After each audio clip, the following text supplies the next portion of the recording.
People need to spread ideas and find out what's really going on if we want to make a change for our children's future. But I certainly do appreciate you calling, man. Thank you. Another phone call. Hello, how you doing? Doing good. How you doing today? Okay. Well, to answer your question, what Hillary's religious president, what does that say? Everybody wants to harp on Obama, but nobody's saying anything about the other pastors.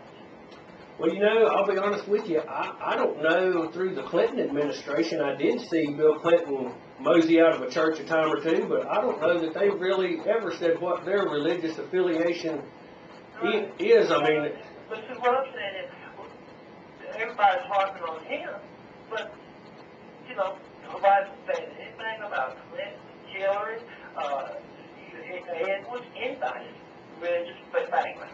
Nobody's going that way. Do you have any problem with? Do you have any problem with this situation with Obama? Are you all right with his pastor making those kind of comments? All I'm saying is, nobody's bringing it out about anybody else's pastor. Nobody's commenting on anybody else's church, nobody else's religion. Nobody's going to probe into Hillary's church. But there ain't anybody. Well, I tell you what, we will here. We'll try to find out next week. Well, I mean, that's what you should do. I mean, don't just harp on one person. I mean, you don't know, like you said, she don't care nothing about all three of them, right? They gave Romney a really hard time about being a Mormon, and about 3 weeks ago, if you remember, John Hagee endorsed the McCain presidential nomination, and the Democrats jumped all over that and said that McCain should discount it, not associate with it. He didn't have any ties with John Hagee. John Hagee just happens to be a big-time preacher down in Texas, and it's just something to harp on. That's all it is. If they don't write something about a person, that's just something else they get to gripe about. I mean, they're not, just something else to put a person down. It doesn't make any difference which candidate it is. It's the fact that they find anything. Well, with these three, there's definitely... I know they don't want to win, so they're going to cry about that, too. Well, definitely with these three, there's no shortage, and given some of the stance of Hillary Clinton being pro-abortion and that kind of thing, I find it mighty hard to believe that she's any type of Christian. So. Well, man, this is the whole country, man. I mean, everybody wants to put their finger on one thing, and nobody wants to go home. Nobody wants to look at themselves. People need to start looking at themselves before they start pointing fingers, at everybody else. Because, the world is in bad enough shape as it is. And we need to become together instead of growing apart because of candidates. I mean, we got a man up here, like you said a while ago, spending $1 billion a day, killing people. And we have to borrow this money. That's bull, man. Well, I agree with you on that. I agree with you on that part. Well, I appreciate you calling. Feel free to call in any time. That's what this is for, so you can get your opinion heard, and I appreciate you calling, sir.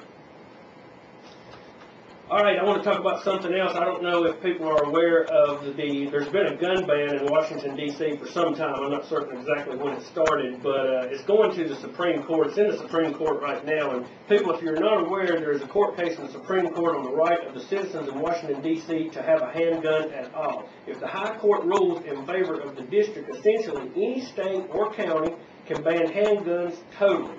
This is a huge case with even bigger ramifications. So if you are not aware, your rights as a gun owner are in serious peril. If the Supreme Court finds that the D.C. gun ban is a reasonable limitation of the Second Amendment rights, the court could create a dangerous precedent for the nation in the future.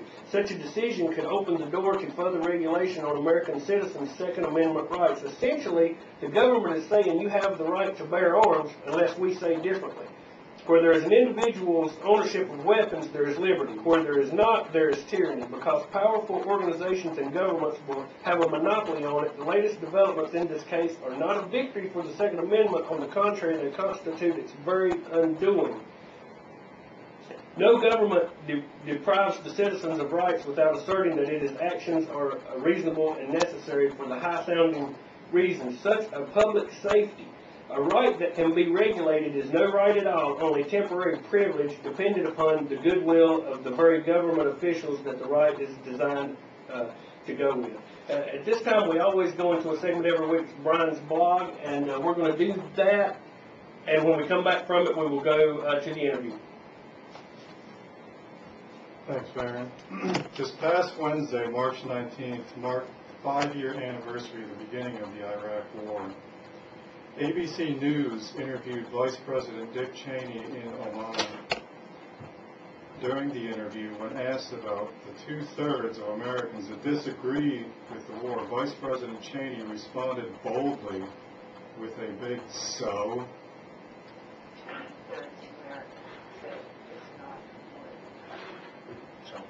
So, you don't care what the American people think? No, I think you cannot be blown off course by the fluctuation of public opinion. There has, in fact, been fundamental change and transformation and improvement for the better. That's a huge accomplishment. So, Mr. Cheney, 5 years on, 3,993 U.S. soldiers killed, 29,395 wounded, and over 1.1 million Iraqis killed. After blatantly lying to the American people about weapons of mass destruction, you still could care less about the continuing slaughter. At the very least, Mr. Cheney, you pretend to care what the American people think. Unbelievable. Unbelievable that he would be so brazen as to just say that. And wasn't that on, was it the Today Show? It was one of the morning shows. And it got very little, if any, airtime after that. And this is the Vice President of the United States telling you, the American people, so 2/3 of you are against the war. I don't care, because you're the little peasant and I'm the big king, and we're going to do whatever we want to do. It's just unreal. We're going to go to a break, and when we come back, we might discuss that just a little longer and then go to the interview.